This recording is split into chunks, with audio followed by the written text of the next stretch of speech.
Hello lovely people, welcome to another video and happy 2025. I'm recording this on the 1st of January and I'm a little bit late to the party, but I thought I'd do one last reflective video of the year where I go through all of the pickups that I've been lucky enough to find out in the wild or been gifted over this last year, including lots of retro games, some modern games, and yeah, lots of new additions to my gaming room. So I hope you enjoy this kind of video. This is the kind of video that always takes me an absolute age to create and will probably only run to about 4 minutes, but it's been fun over the last few days going through all my new games and getting some gameplay footage for you. So I hope you enjoy looking through these with me. So should we get right on to it? And I'm starting off with one of my favourite systems, the Atari 2600 or 2600 or however you say it, 2600. I've shown a bit of love for this system this year, as always, and I've been really lucky that near to me in an antique centre, there is actually a booth that's set up which has loads of Atari games and Amstrad CPC games and Spectrum games and C64 games. So those are all types of consoles that I've found it really difficult to collect for in the past unless I was collecting online, which isn't as much fun, is it? But yeah, I found a couple of these games at this Antiques Emporium for very cheap. I think I spent they're about 8 or 9 quid each. And the first one is everybody's favourite Cold War classic. It is Missile Command. I think you're supposed to do this, aren't you, where you put your hand behind it to focus, but yeah. This is Missile Command. This is looking backwards to me, so I hope it's forwards the way you're looking at it.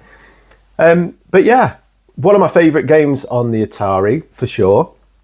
Quite a simple idea for a game, but actually quite a hard game to master for sure. I definitely haven't mastered it. But this game sees you trying to shoot down nukes from your army base before they reach the ground and blow up your city in a mushroom cloud of yeah, it's all very Cold War. But yeah, Missile Command is my first pickup of the year. Absolutely love this game. The other game I picked up, which I'd seen being played before, but I'd never played it before, quite an impressive racing game for the Atari 2600, and it is Pole Position. Pole Position is a Atari 2600 game, which obviously looks fairly basic from today's standards, but I think for the Atari it's very playable. I really like it. I particularly love the sound that it makes as you go past cars, and it does that Doppler effect of shoo, shoo, which is really cool for a game of its age. So, and a lot of thought put into it. But yeah, very playable Atari 2600 game. And as well as that, I also got the Atari 50th anniversary on the Switch. So I'm going to pop that in here now. I will come back to the Switch games later on in the video that I picked up. But this one is fantastic. Really enjoy this anniversary, which has several games for pretty much the whole Atari line, actually. It has the Atari 2600, but it's also got the 520, 52, you know what I'm talking about, the 5200 or the 52000 or whatever it's called, the 7800, and even some Jaguar games on there as well. It's got some Lynx games on there.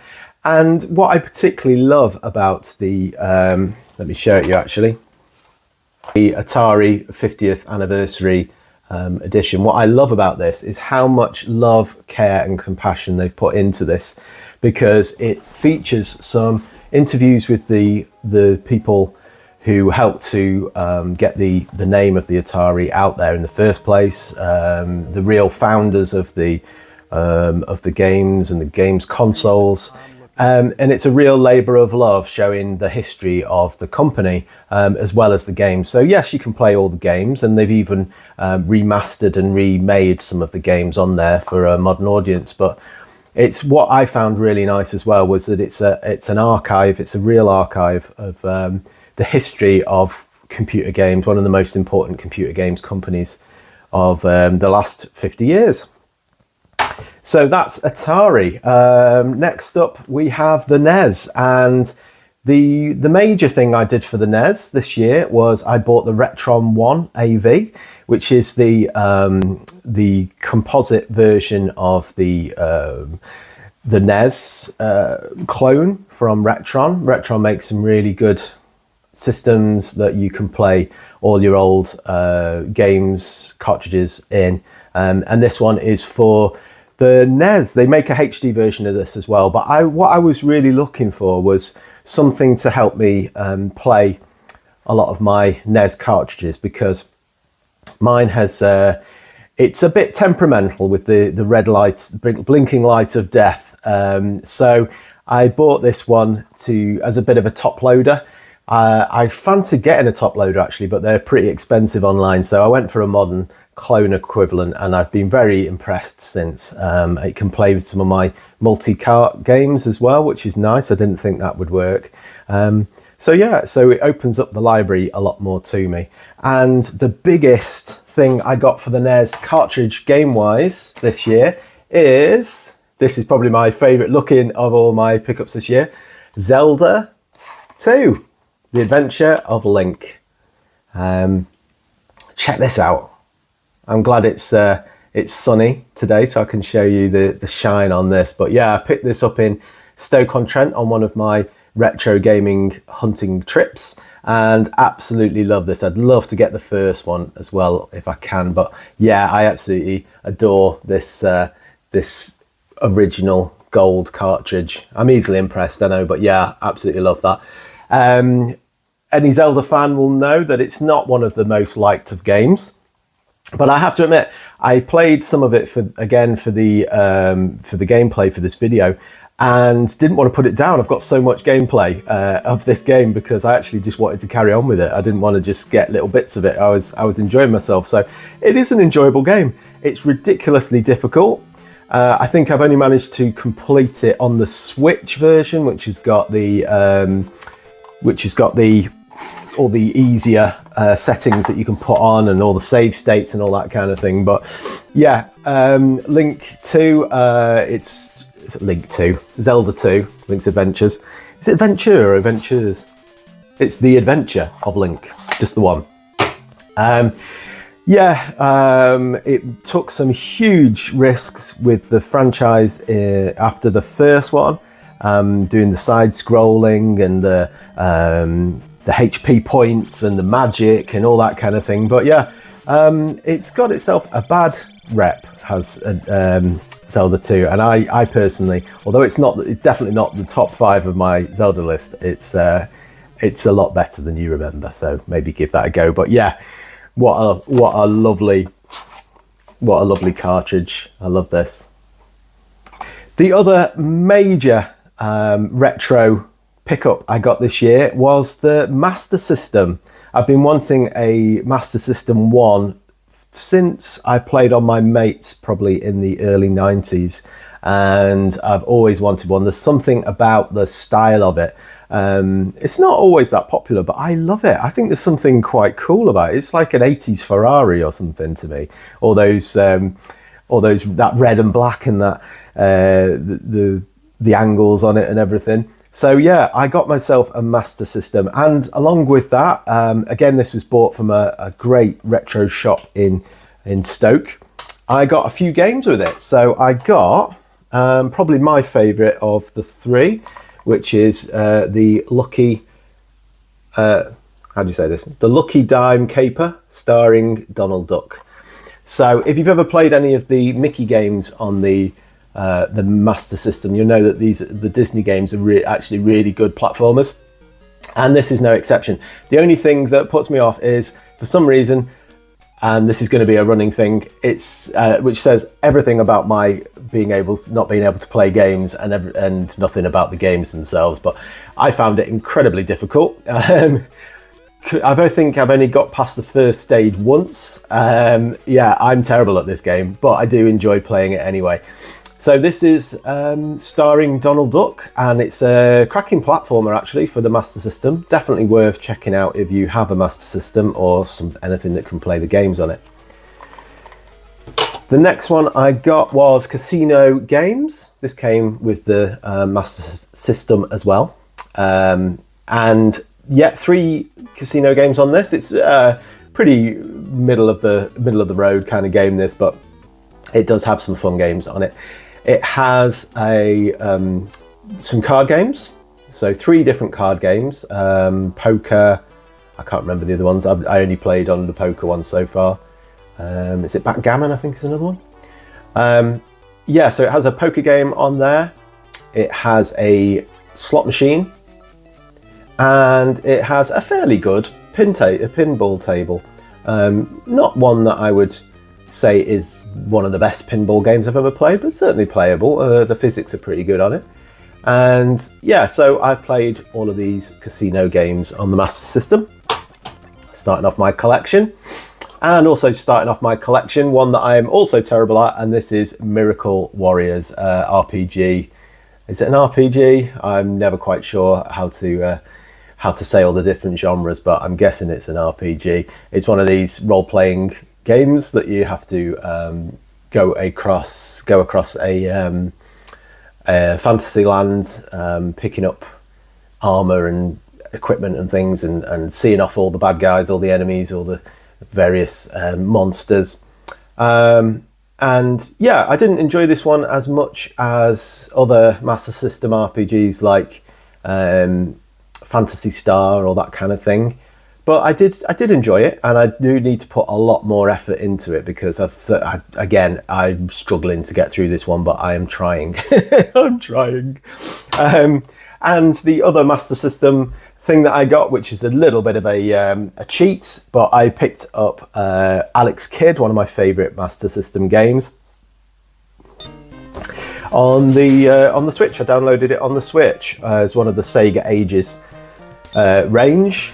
Absolutely love Alex Kidd. Again, I'm terrible at it. I can only get past the first 2 stages, I believe, but those are superb stages. I need to watch like someone who actually knows how to play video games playing the game, so I can see what the other stages are like. I think I've only ever seen those first 2 stages since I first played it on my mate's Master System back in the early 90s. But what a game. Sega's answer to Mario at the time, and their kind of mascot before Sonic came along. Okay, so now it's time for the PS2, and just a couple for the PS2 this year. I picked up Escape from Monkey Island on the PS2. I really love the original Monkey Island games on the PC, the Amiga, the Atari, etc. I think I've played the first 2, LeChuck's Revenge and the first one. Don't think I've played the third one. But yeah, this one has a very, very different style that I struggle to get into, to be honest. I need to, again, give it more time. I've been playing that much Zelda this year again. I buy all these games and then just go back to the Zelda the Zelda range again and again and again. But this had a very, very different art style to it. And rather like the more recent Switch, is it Return to Monkey Island? Which again has a very different art style, and I'm not as big a fan of it. I'm not as big a fan of the talking, the voice acting. It's very good, don't get me wrong, but there is something about the point and click where you're reading it and you can kind of imagine the voices in your head. There is something about that on the point and click that I really like. So yeah, haven't played this one much, but glad to have it in the collection, and I'll definitely be returning to it when I get the chance and I put down the Zelda games. And the other one, which I was really happy to get, is one I've been looking for years. It's another pinball game, and it's called Flipnik. Flipnik has been on the list of many YouTubers' hidden gems videos for the PS2, so it's one that I've wanted to grab hold of for the longest time, and I'm glad I did, because it's a cracking pinball adventure on the PS2, which is not something me personally, I've not heard of that many pinball games coming out for that generation of consoles. I might be completely wrong, but I haven't seen many of them. And this is a great one, really inventive. I love how it's got quite a lot of kind of adventure mechanics to it, in a way that you go from one table and you shoot it up to the next one, and you have end of level bosses and things like that. It's really cool, actually. So yeah, if you get a chance, it wasn't very expensive. I think it was about £5 or something. So yeah, if you find it out in the wilds, then definitely pick up Flipnik. I enjoyed this one a lot. Okay, that's it for what I would consider to be the retro games. Now on to some more modern ones. I say modern because I'm old and these seem modern to me. Starting with the Xbox 360, which a lot of people say is retro now.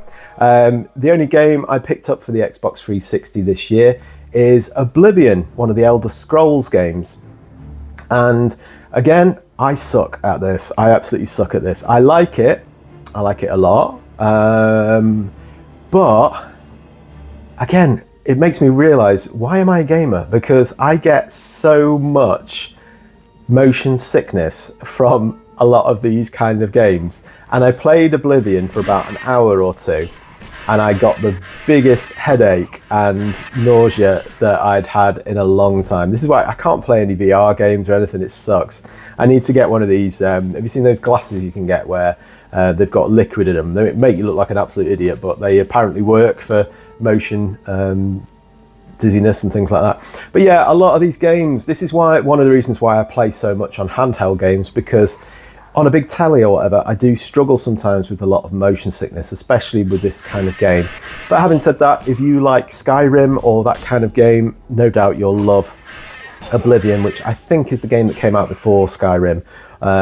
It's the fourth one, and yeah, well worth a play. I've not managed to get out of the caves yet, so that shows how rubbish I am at the game, but I'll keep trying. I'll come back to it when I work out how to not make myself sick with these kind of games. And then onto the Xbox One. I got a few for the Xbox One. Again, I've been really enjoying playing it. It's the only console, I think, apart from the Switch, which is set up on my TV in the main sitting room. And I got a few for this one, some more retro in feel or retro remasters, and some more modern. I got the Pang Adventures. I used to love this game, Pang, the original Pang, on the Atari ST when I was a kid. And yeah, they've remastered and rejudged it. I think that's the term. Really good version of this game. Feels like the original, but with lots of really cool additions to the formula, which I really enjoy.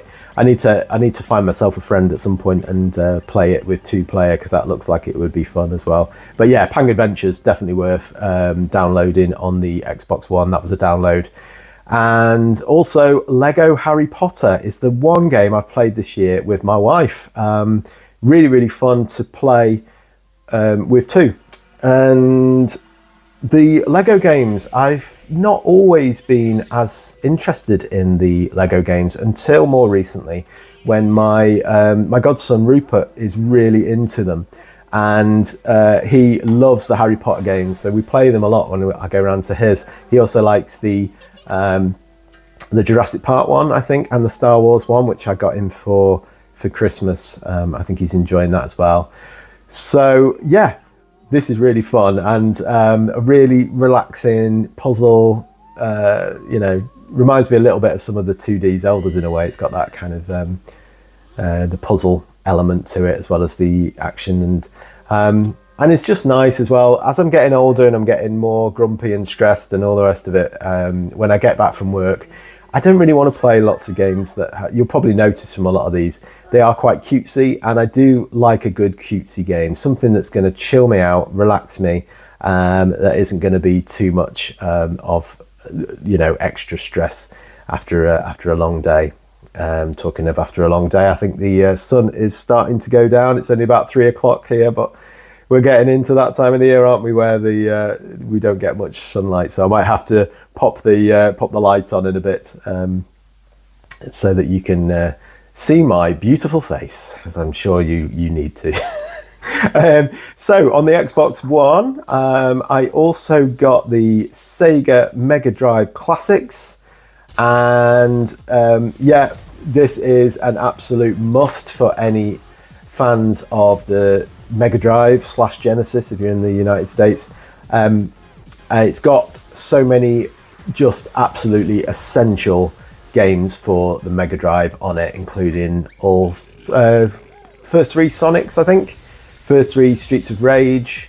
It's got what else is on there?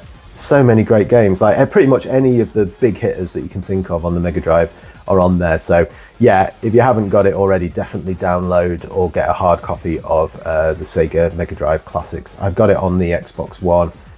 I think I've got it on the Xbox 360 as well, actually. And I carried on my love of the Forza games this year. I can't remember if I got all of these this year or last year, but my favourite modern game has got to be the Forza Horizon series for the Xbox One. And I got the 3rd one, the 4th one, and the 5th one in either this year or last year. So I'll put them all on here. The 3rd one I had to rebuy because I bought a dodgy copy. Not dodgy as in illegal, dodgy as in it was all scratched up from Kex. Yes, I call it Kex, not sex. CEX or whatever. I just can't bring myself to call it sex. I've been to the sex shop, just doesn't sound right, does it? Yeah, I call it Kex. So I went to Kex, I bought it. It was all scratched up and didn't work, so I had to take that back. And this year I got it again. So the Forza Horizon 3, which takes place in Oz, in Australia, and is just brilliant. You go in through all the what's it called? Not the undergrowth. I can't remember what it's called. Anyway, so yeah, you go through all the landscape of beautiful Australia. The 4th one is probably my least favourite, just because it feels like you're driving to work, because it's actually set in England, and so a lot of the roads just feel like you're driving how you normally would if you're from the UK like me. So I don't find that as interesting, but I do love the seasons in the 4th one, which are fun. Obviously driving in the snow, as you can see me doing here, is really cool. And it's nice when it's summer and spring and autumn. It's just, yeah, I love the seasons. And Forza 5, which is probably, along with the 2nd one, Forza 2, I'd say the 5th one is my joint favourite. You are in Mexico. It's absolutely beautiful again. The landscapes are stunning. There's some bits where you go through, is it Machu Picchu or so, that sort of Inca type geography, which is just breathtaking, absolutely breathtaking. So yeah, love Forza 5, Forza Horizon 5. So I'm still very much enjoying the series this year. The DS, I got the only game I got for the DS, which I did a separate video on, was the Grey's Anatomy game, which is brilliant. It's so bad it's good kind of thing. I love the show. I've been watching the show a lot this last year. So I had to get this. I think it was a birthday present, I seem to remember, from my wife Lucy. So really enjoyed playing on Grey's Anatomy, a bit of a puzzle game with a very, very tenuous link to the show itself. And then onto the Switch, the last console on this list to get some love this year. I got lots of fun things for the Switch, mostly downloads, but I did get a few as well. The main thing, of course, I'm a Zelda fan, and I picked up Echoes of Wisdom. Really liked this. A return to the kind of Link's Awakening style. Again, a little bit of the look of the Lego games. Loved this. There was a bit of it took me a while to get into, because the gimmick on this is that you don't kind of fight as such. You make echoes of monsters to fight each other, or items in which to traverse the world. But yeah, love it. Got to play as Zelda for the first time in one of the mainstream games. Yes, I know you could play as Zelda in the CDI games, but yet to play those, which is probably a good thing. But yeah, this is Zelda Tears of the Kingdom, Echoes of Wisdom, which I really, really enjoyed. So I'll be playing this again. I feel like I rushed through it a little bit the first time, so I need to play this one again. And downloaded off the Switch store, I got Beyond a Steel Sky. This is going back to the point and click games. There was Beneath a Steel Sky, wasn't there, which is one of the classics, and Beyond a Steel Sky is one I've only just picked up. A few of these are fairly recent acquisitions because I bought them in the sale, the recent Nintendo sale. So I got a few. I got the Beyond a Steel Sky, which I haven't got very far in yet, but I'm really enjoying. I love the art style, sort of Mad Max meets kind of comic books, like that a lot. I got a sideways shooter, vertical, horizontal. Which way is it? Vertically? Yeah, horizontal that way. Is that horizontal? Anyway, that way. Shoot 'em up for the Switch. Loving this. It's a real, what do they call it, like bullet hell or something, where there's like too much going on the screen, but you can angle your trajectory of your bullets and things. And yeah, really cool game. You've got a lot of kind of PC Engine vibes. Who do PC Engine, if you've played it, have some brilliant shoot 'em ups, and it reminded me of some of those with a kind of modern twist. So really, really liked that. And so that, sorry, I don't think I told you what that was called. That's called Rolling Gunner. And I also got, because I loved it so much, the Harry Potter Lego series on the Switch as well.